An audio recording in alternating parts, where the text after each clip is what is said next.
shit, Bob. Oh, no way.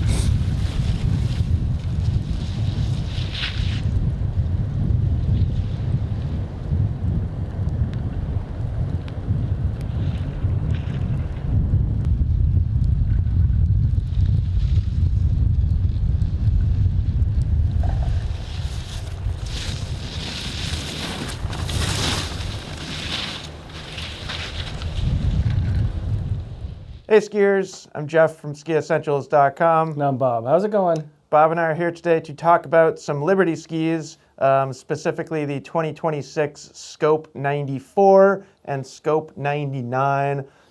It feels a lot like the last time we talked about Scope skis, which probably was like almost a year ago. Yeah. I don't remember exactly when that was, but if you've been following along, you're probably aware that Liberty has gone through some big changes really in the past couple of years. So if anything, 2025, the model year 2025, the ski season that we are currently in, is the year that everything changed. Liberty moved just about all of their production, I believe over 90% of their construction or manufacturing rather, from China to Europe. Yep. And with that was, it's a big project. They have to learn new factories, they have to learn new techniques, new technologies, new materials, the whole thing. Yeah, so I think it's fair to say that this is a refinement year.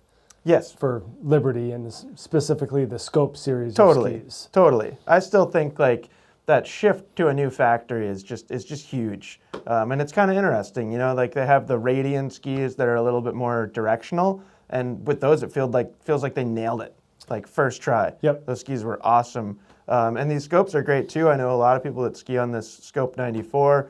But yeah, they've just refined them a little bit, kind of tweaked them a little bit. They've learned from their successes and failures for 2025. And I'm excited about the 2026 skis because they do feel just objectively better across the board. Yeah. While still kind of maintaining the same overall attitude and characteristic.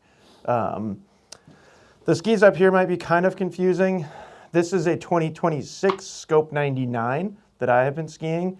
Bob, you have a 2026 Scope 94 right there. We also both have the skis that we used last year. I see you swapped your bindings over. I went against one of my principles. Of not taking bindings off skis. Yeah. Yeah. So last year when we did this, I had a Scope 94, which I brought, and Bob had that 104, and the 99 did not exist. Yep. So they've expanded the line for 2026.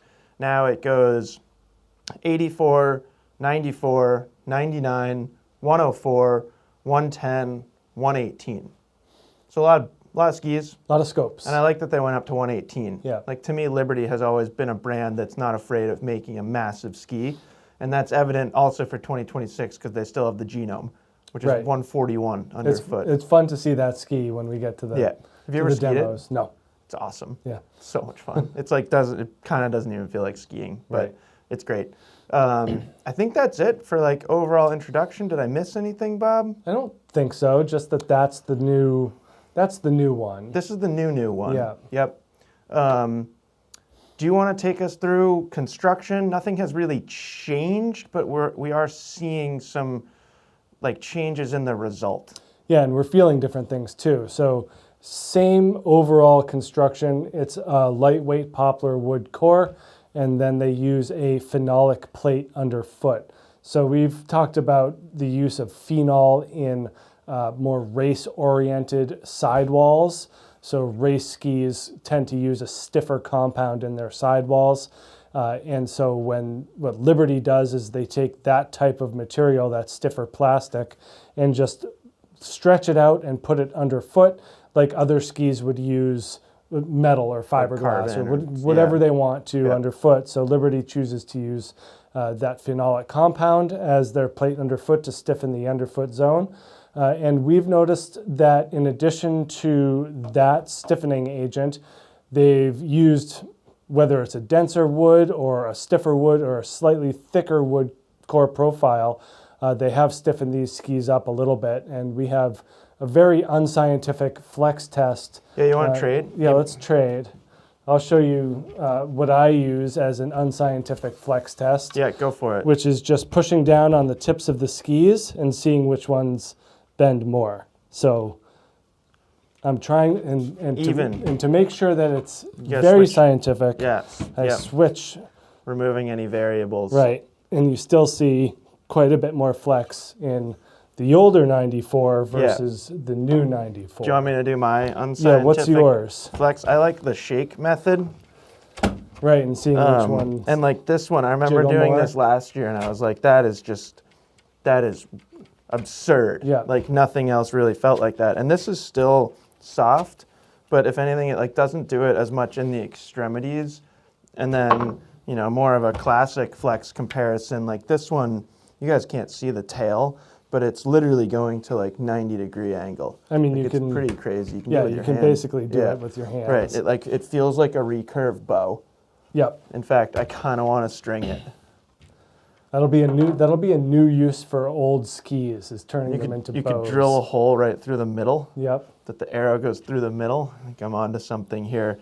But yeah, you know, this is still, it's not a stiff ski, but still, like that is considerably stiffer. Most notably to me, right in the extremities. You don't get that just like fold in the extremities. Yeah. So, yeah, a little stiffer. Did you happen to weigh them before we mounted them? No, but I don't think that they're terribly heavy.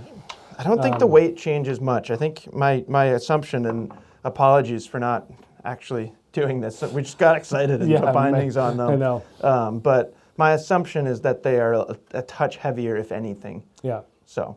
And then a couple of things that we talked about with Liberty before, like this new 94 is more close to the older Origin 96 than that 94. Yeah. So a little bit of a move back towards Origin, I think. I think so too. And one of the things that brings you there is these poured sidewalls. So 360 sidewall, 360 edge in these skis, and just kind of like it has a softer feel, that poured sidewall, and that's what we've seen in Liberty Origins in the past, and a little bit more of that trapezoidal shape too.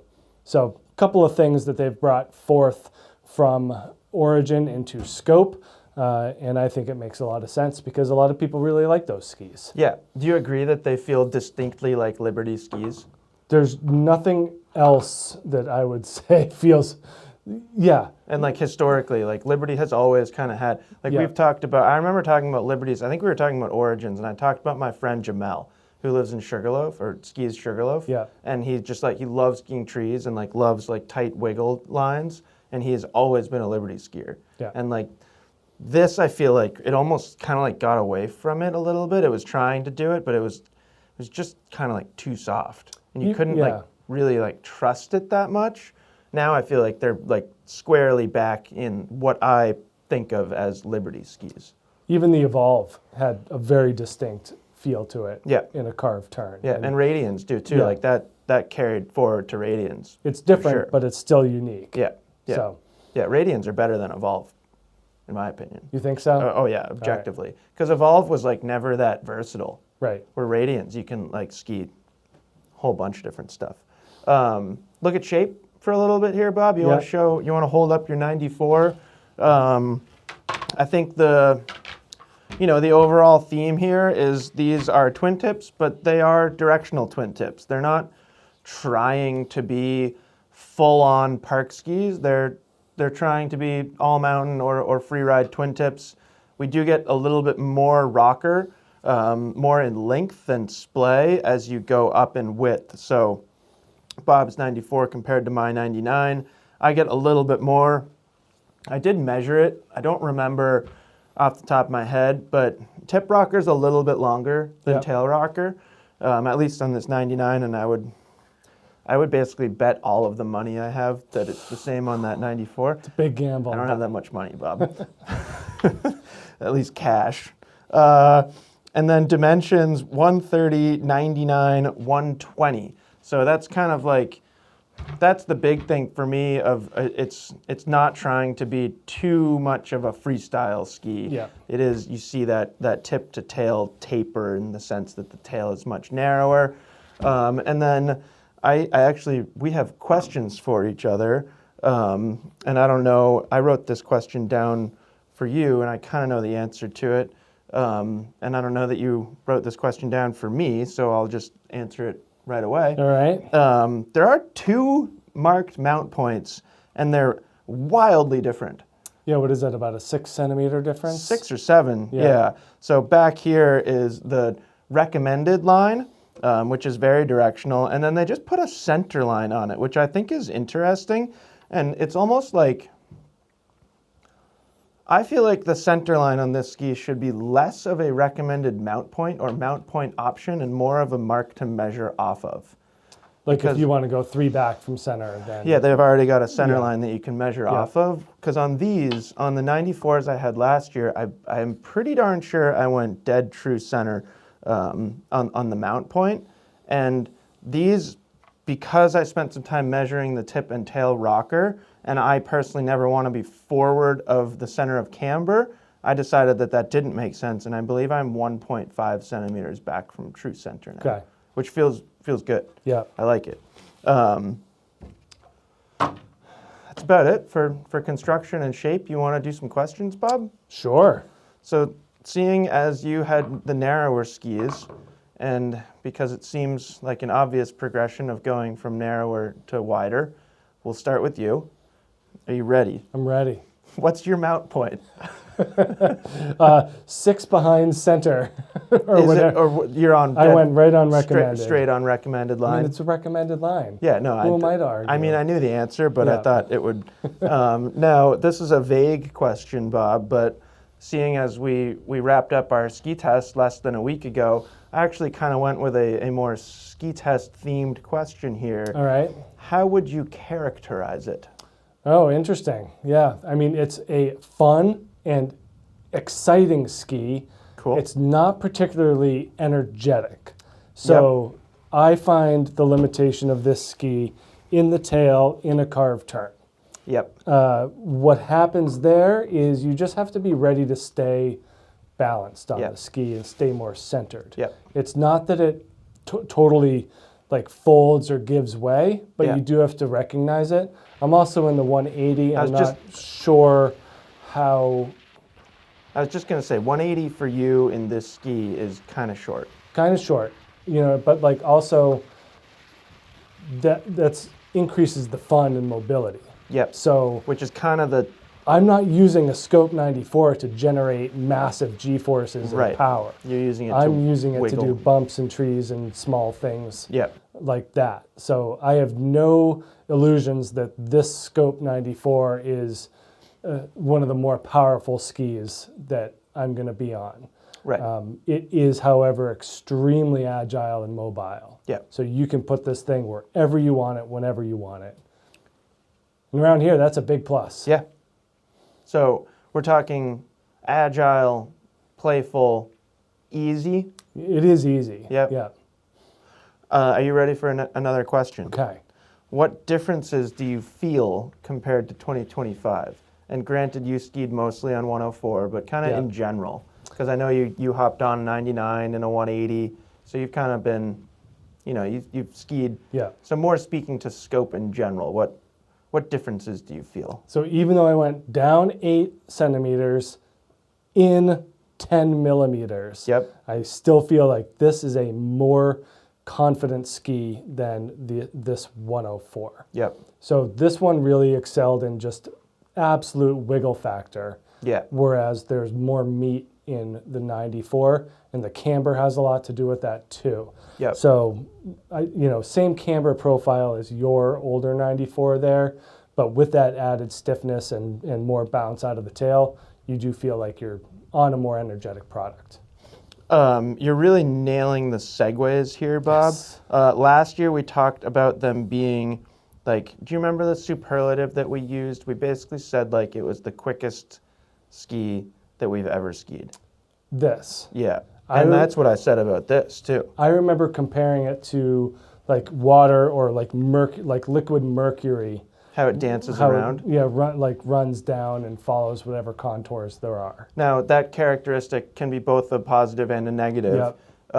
speaking more to the positive, the quickness, the ability to put it wherever you want, does that kind of remain true?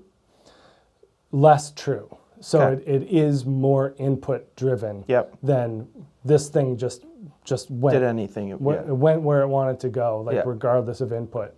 There was more lag time with the older scope versus this, which is a lot more precise. Yep.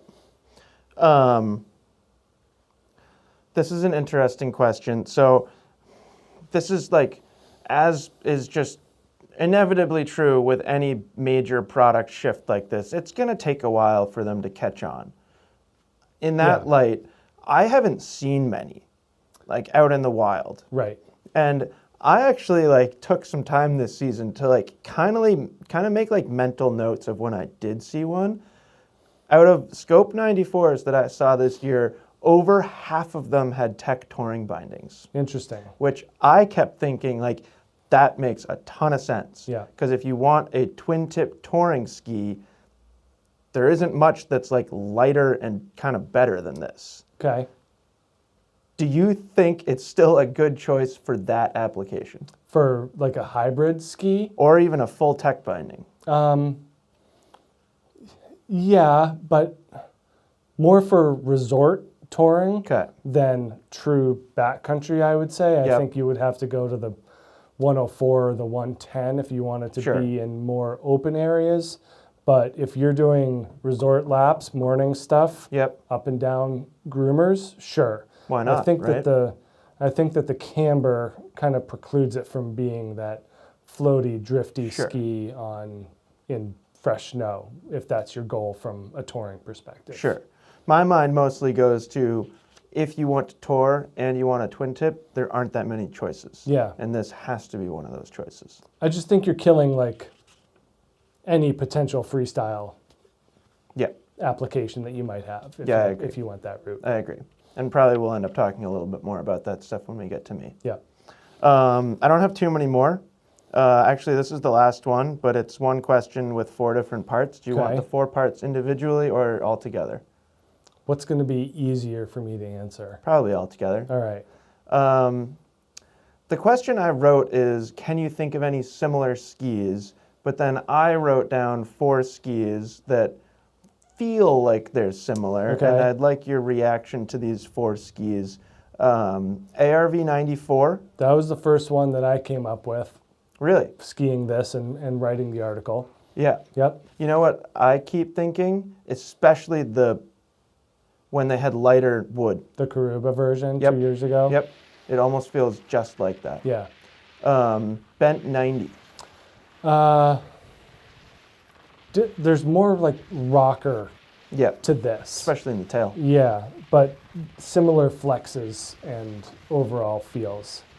Playmaker 91. Yeah, and that one is surfier. Yep. I would rather ski that 91 in softer snow and trees. Yep.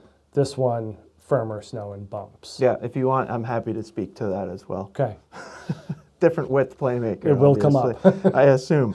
Now this one is a little different because it's shaped differently, but I can't help but think of the similarities. Blaze 94. Yeah, that one has considerably more energy in the tail. Yep, a little and more snappy. confidence in the tail. That's what I noticed most on this Scope 94. It's happy to roll turns. Yep. More than happy to do that. Fun, easy to manage. But if you're looking to get rebound out of it, Yep. not your ski. And Yep. it's something even like a Blaze that is on the lighter side of the spectrum, Right. does provide much more energy and rebound. And a lot of that's coming from kind of the flatter tail. Yeah, A little bit more. Just totally. It's more behind you. connected. Yeah. Yeah. That's all I got, Bob. All right. Is there anything that you want to tell us that I didn't get out of you through a question? No, I guess I would say that I'm looking forward to skiing this more this spring. We have Yeah. a month left in the ski season about. Yeah. Spring And, bumps. Yeah, it's going to be spring bumps and kind of the last we can get out of the woods. Yeah. So I want to get on this more, ski with the kids, bring it easy, have a good time. And I think that's where this is really impactful. Got it. That's it. Cool. You ready for your questions? Yeah, I'm ready. I'm going to hold a ski because Okay. it helps me think. I've divided it on trail, off trail, park, and then some comps. That's as great. I thought usually about do. doing that, and then I didn't. I just figured I would just throw it all into Okay. one heap. On trail, Jeff, what type of speed limit are we talking about here? Does it fare well for its weight and flex for you? Great question, Bob. I would say it doesn't necessarily have a speed limit. It only has a speed limit when you are trying to do certain things. Yeah. So, like this morning, you weren't with us, but I was on the ski this morning. Matt was on a ski that's in a similar width range that, ironically, we can't talk about until tomorrow. So, if you're curious what that ski is, just wait 24 hours. But I think we would both agree that that ski that Matt was on, that you probably can think of, is stronger. Yes. And we both skied T-line, and I was quite impressed because it's kind of like peely granular snow on top of really firm right now. And I was impressed that Matt could keep those skis pointed down the fall line with some speed and not lose edge grip. We then, because it looked so good, we were going to be done skiing, but like truly we were like, that was actually pretty good. You want to do that again? So I skied it on these, and that's really, and it'll probably come through in the footage. They certainly have a speed limit if you're trying to hold a carve. Yeah. That's the big thing, and you have to be like, it's like you find that limit pretty quickly, but then you can overcome that limit by like not necessarily skiing better, but skiing a little bit more delicately. And like normally, and people that are used to watching me ski are probably used to seeing this, I really like loading up energy and then kind of like popping into the next carve. Like if I can generate like a 6-foot lateral jump in between carves, it's like my favorite thing to do. That's a successful turn. Where on these, even just watching the footage back, you can see me trying to find purchase. Yeah. So that's where they have a speed limit. If you're just skiing it like, if you're just like straight lining stuff and bopping around, Sure. ski it as fast as you want, which is a difference from this. Right. Because this ski, like I'd never felt truly confident on it enough to like ski it fast. Does that answer your question? Yeah, and you pretty much answered my next question of how much rebound and energy are we getting out of this ski? That for me is like totally snow condition dependent. Yeah. Like you were saying, you don't find much energy out of that ski. If I'm on really good snow and I can get the ski to like engage and bend, I do find some snap out of a turn. So it has some. I would say the better thing is how much like ollie capability it has. Yeah. So if you're just like kind of loading up the tail and like popping off something in a longitudinal format, or like I pop off my tails into 180s a lot, then it has a lot, and that's super rewarding because it's really easy to get to, which is a similar reason why I like the Playmaker 101. Is it's like it's soft out of the tail, so I don't weigh much, so I can get it to bend, and then I get like a nice snap kind of off the very end of the tail. Yeah. Good. Does this ski seem to prefer short, mid, or longer arc turns on trail? Great question, Bob. And you know what I did today? I tried to ski like you for a run. Like short turns? Yeah, because I was thinking about it as we were skiing, and I couldn't really recall. I was like, I don't really know how much like mogul footage we have of this ski or short quick turns, whether they're on trail or off trail. So I did do a run where I just tried to ski like you and tried to, keep my hand kind of in a box and just make like short quick turns. And I kind of think they prefer that. More than opening it up? Yeah. Yeah. It's almost like they want to go straight and just be jibby. Yeah. Because it'll come through in a lot of this footage. Like I was just going from forward to switch to forward to switch to forward to switch, and like literally making my way down groomers doing that, and it feels phenomenal. It also feels great, making those just short, quick turns on the side of the trail, because nothing about it is catchy, and it's so light that it's just really, really easy to do that. Yeah. It's the wall-to-wall sweeping GS/Super G turns where this ski is just kind of like, the heck do you think you're doing? Right. I don't think anyone's going to pick up one of these scopes and bring it to the ski bum race. And, No. No. So it's not really a concern. Right. But, there are skis in this category that can do that, so it's important for people to know. Yeah. If you skied it back to back with like Black Ops 98 or Unleashed 98, and we're like strictly testing it in a carving format, you'd be extremely disappointed. Yeah. But then like that's not the point, and this ski has a lot of merits that those skis don't have. So. Yeah. Off trail, would you classify this as a good tree ski? And how do you think the amount of camber affects the flotation and maneuverability in said trees? I would characterize it as a fantastic tree ski. I would say if you want to do that, don't mount it where I am. Yeah. And interestingly, I don't think that's because I ever felt like there was too much ski behind me. It's because I didn't feel like there was enough ski in front of me. So I keep feeling that with this ski, particularly when I take it into off-trail situations or softer snow, is I have to be really careful because there's just not that much in front of you. When you have a more centered mount point, it's like, how much? Like that much camber in front of you? Yeah, that's why I don't like moving my bindings forward. No, I get it. So there's just not that much to push against. Or like the tips kind of get like, not like divey, but a little divey. So it's just interesting. So it's like there's two, I don't know if I'm getting ahead of myself here, but forgive me if I am. It's like, to me, there's two really good applications for this ski. Something that we haven't talked about yet, kind of freestyle, focused skiing, and then the other one is trees. Yeah. And then it's pretty easy to kind of choose your mount point because if you're trying to do both of those things, like just go right in the middle. Right. And if you're only doing trees, go back to where you have your bindings, and then I think it's going to excel. Yep. So, yeah. How about bumps? Did you get to ski this thing in bumps? A little bit, but not a lot, because when we had our media day, my knee was in rough shape.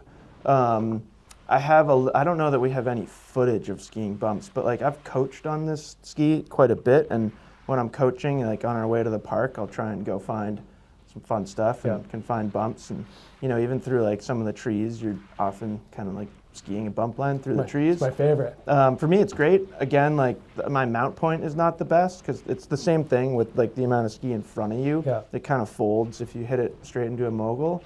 But as you know, I need more forgiveness out of my skis and moguls than you do. And this has tons. It has forgiveness in spades. Yeah. So it works pretty well in that regard. Well, but it's not like drivey, it's slip. Yeah. Slip smear. Yeah, I hear you. Yeah. Now we can move into park. Where did you mount this and why? We can skip that. Yeah, minus 1.5, I think. Yeah. Would you characterize it as being smooth in the air and easy to control on takeoffs and landings and amenable to your input? This is a weird answer, but I hope some people out there understand what I mean. If I was younger, it would be perfect. But weirdly, in the air, because you specifically asked about in the air, the older I get, the more confident I feel on a ski that's slightly heavier, because it's just like I use the weight in the air to like spin off of, so to speak. Like if you have a heavier ski, there's more that you can do to like shifty or like whatever you need to do in the air to like get yourself landing perfectly. Yeah. Or because they're light, they don't do that quite as well. But like there's undeniably a benefit to having a lightweight ski for jumps. And if I was younger, I would just be like, these are sick because I can just spin.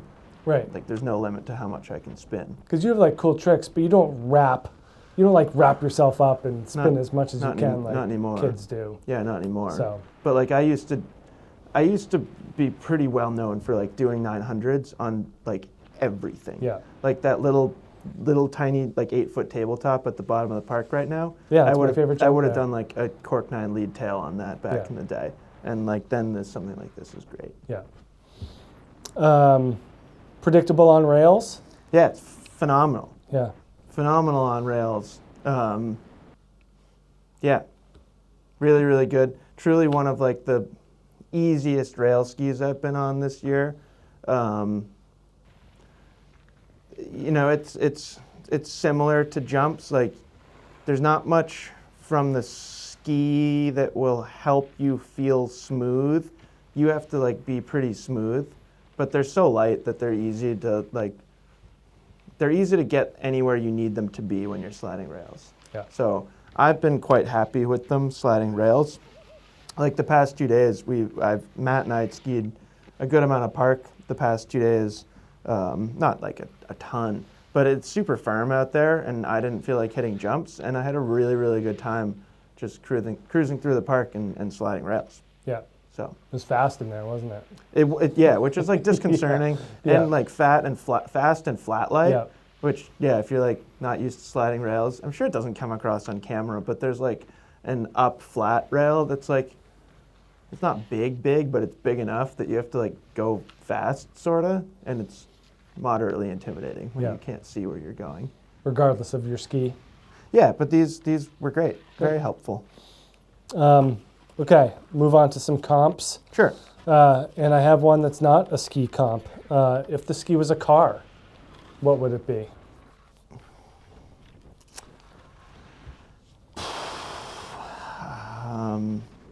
Like a Lotus Elite, no, that's grippier. Have to be some sort of rally car, but like a agile rally. Like what's the old Toyota Corolla rally car? Somebody's gonna know what I'm talking about.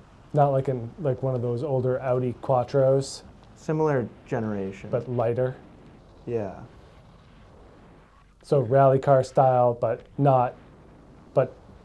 bulkier than a WRX type car. No. Less bulky than a WRX. Okay. This is a really challenging analogy. Like my instinct was to say Miata, but Miata turns so much better. I don't know. Can I get a pass on that one, and I'll think about it? I have 5 skis, and then you can come back to it if you want. I might just have to think about it overnight and leave a comment. The Playmaker 101, obviously that one came up 91 for this one. Yeah. I think it's a pretty good comparison. Yeah. Can you give like a plus and a minus? Like, I mean, I'll just echo what you said. The Playmaker 101 is surfier. yeah, And it's across the board a little bit smoother. In just about everywhere you take it, it's smoother. In some places, like way smoother. Like in ungroomed snow, I would say it's way smoother. This ski is a little bit more reactive and a little quicker. So it's kind of like a stylistic thing, whether you want a lot of snapback, again, not out of like a turn really, but more like up and down or longitudinal. This ski feels very snappy, where that Playmaker feels very supple and smooth and surfy. So 2 that I've already talked about, the ARV, the 100 in this case, and the Bent 100 in this case. Yeah. We can kind of skip over those. Well, so a Bent is interesting because the Bent 100 is different than the Bent 90. Right. And I actually think this has a lot of similar characteristics to a Bent 100. It's almost like take a Bent 100 and make it like 100 grams lighter. Yeah. That's what it feels like to me. All right. Not quite as strong overall, I suppose, but that's where, that's what happens when you take weight out of it. Right. A ski that we both skied on this past week at our ski test and both really enjoyed, the K2 Reckoner 102. I mean, that one, it's so similar to the Playmaker comparison. Yeah. Because a Reckoner is almost like a Playmaker, but even like a little bit softer. So that ski, too, it also feels smoother. But I would say, like, bringing Playmaker back into it, Playmaker has it's a little more robust, a little bit more trustworthy if you're, like, skiing straight and fast. Where, like, this and the Reckoner, both are going to get like deflected a little bit more, but they're both probably easier to manipulate in some situations. Playmaker is pretty darn easy to manipulate though, so I don't feel super confident about that statement. And then the last one was a Sender Free 100 from Rosignol, which you've been on a lot lately. Yeah, honestly, like overall, pretty close comparison. Yeah. I'd say like the big thing, I mean, the construction feels different, but honestly, they both have like a similar sound. Yeah. You know, they don't sound like hollow, but they both kind of have that more like louder sound. To me, the thing that I feel, and it's a visual thing too, is these feel like very pointy to me, where that Sender Free does not. It kind of like, it straightens through the shovel, but it's still, I believe it has more extended side cut than this, and that's how they feel. I've also been skiing the Sender Free in a 184, so just bumping up a little bit in length gives it a little bit more substance. Yep. But yeah, overall they're similar. Like, you know, I think it's probably not a surprise that, like, not even like necessarily through skiing, but like holding both of them, the Rossignol feels a little bit more refined, which makes sense because it's out of their own factory. They've been making skis for a long, long time. Liberty's going through this change process, and I think that comes through skiing a little bit too. Yeah. But these are quicker. Yeah. Like, for sure. And I think there's a lot of people out there that look for that quickness. Yeah. So. Yeah, that was all my questions. Anything else you wanted to add? Not really. I mean, we've talked to Liberty a lot about like finish quality and top sheet materials and stuff like that. And it's getting better. You know, they visually, they look better. Do you agree? Yeah, and they've all, like, I always felt like the Origins had a unique finish to them. You know, it was more of that like corand top sheet, like with a little bit of texture to it. Yeah. Which I don't really have a problem with either way.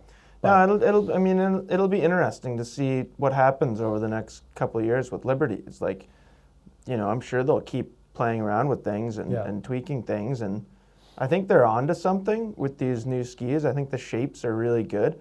I think there are probably some things that could be improved upon, but overall they're a lot of fun to ski. You know, you might be able to see it on camera. I have some top sheet kind of chipping, but it's a sandwich construction ski with vertical sidewalls, and I've been sliding a ton of rails on them. Yeah, you've been skiing them in the park a lot. A lot. So, like, it's not really a concern. Yeah. Like, Matt and I were on the lift today with somebody who was asking about our skis, and he was like, did that start as a small chip and then become that big chip? And I was like, no, it started like that. Yeah, that was it. That's the chip. Because that's what, like, you just, I mean, if you ski park, you know, like, you just, if you don't have, like, a little bit of cap on the top sheet, this is going to happen. Yeah. But it's not like it's not like I would be concerned about it continuing and the whole top sheet coming off. It's just the edges. Yep. So that's it. Sweet. Yeah, they're fun. They are fun. They're fun, cool skis. Yeah. Nothing offensive about them. No. It's really just it's a fun skiing experience. They're fun, cool skis, and that's what Liberty should be. Yeah. In my opinion. You know, like, I think we talked about it before, but like when they made a V72, it's kind of like, what are you guys doing? Right. That thing was fun though. It was, but it just didn't really make sense Yeah. for what I think of when I think of Liberty. So, yeah, kudos to Liberty. Good job. I like the changes for 2026. And I love the introduction of the 99. Yeah. Because to me, it's like, I would imagine that this is going to be the most picked scope. Also, it just adds to your personal quiver of 100 millimeter twin tips, which has got to be closing in on the 20s by now. I don't know. I mean, like, we talked about it a lot. Like, you and I probably ski more skis than just about anybody else in the world in a given season. I would be impressed. I would honestly be impressed if somebody does more than you or I. I must ski more 100 millimeter twin tips than anybody else in the world. Yeah, just in that segment, I would say so. I'd feel pretty darn, like, I'm hesitant to say that about skis in general. Yeah. 100 millimeter twin tips. You got the market cornered. Yeah, just try me. So yeah, that's it. You got anything else? No, I like this 94. I would rather, like, we kind of got to choose. Yeah. And I was like, no, I kind of want this one. I think that the camber aligns and the narrower shape aligns better with what I do out there. So let me give it a shot. And I'm kind of glad we did it because it feels like we landed on the skis that make more sense for us. Yeah. So that was fun. Yeah. So that's it. Let us know if you have any scope questions. We have skied We've skied the 104 and the 110. So if you have any questions about those, let us know. We haven't skied the 84 or the 118. Would love an opportunity to ski the 118, but only if it made sense. The 110 was sweet. Yeah. So let us know if you have any scope questions, and we'll talk to you soon. Bye.